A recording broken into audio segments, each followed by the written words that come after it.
Break के बाद एक बार फिर से आपका इस्तकबाल करते हैं। टंगमंग में मशहूर बाबुल कनाल की शान अब आहिस्ता आहिस्ता खत्म हो रही है। जहां इस नदी का पानी एक बड़ी आबादी को फराहम होता था, तो वहीं आज इस बाबुल कनाल के पानी को आलूदा किया जा रहा है, जिससे अब लोग इसे इस्तेमाल करने से कतराते हैं, तो को इसी में डाल देते हैं, जिसकी वजह से ये पानी पीने के लायक नहीं रहता।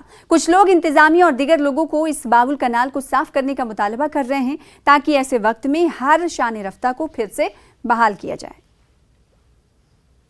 ये बाबुल कनाल जो है ये ड्रंग से निकलती है, तो ये इसका पानी जो सारे इलाके में जाता है, सारे डिस्ट्रिक्ट में जाता है इसका पानी। तो ये हम एडमिनिस्ट्रेशन से गुजारिश करते हैं कि जो इसका ख्याल रखें, क्योंकि जो भी यहाँ चाहे अगर लोकल हो या नॉन लोकल हो जो कि सैर व तफरीह के लिए आते हैं, वो इसमें सारी जो गंदगी होती है वो इसी में डालते हैं। इनके डायपर्स तक बच्चों के इसी में डाले जाते हैं और इसका पानी बहुत गंदा हो चुका है।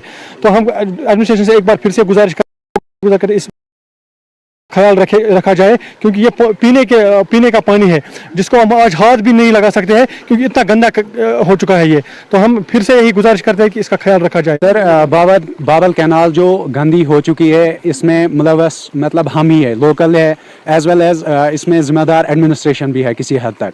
लोकल्स जो है, जो भी मतलब अगर हमें कचरा घर से जो भी निकलता है वो हम लाते हैं और नदी नालों में फेंक देते हैं, वो हम घर से निकाल के यहाँ पे फेंकते हैं।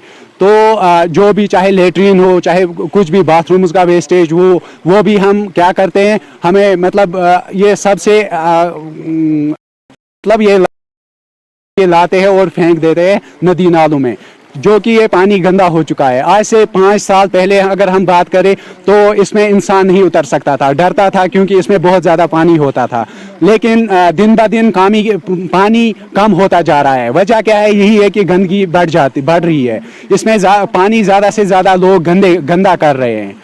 ये लोगों में मतलब शूर नहीं है कि वो ये सोचे ऐसे मतलब क्या हमारे लिए ठीक है, अच्छा है, क्या नहीं है। उनको इसके नुकसानात भी कुछ पता नहीं है। घर से ऐसे ही लाते जैसे कि भेड़ बकरियों की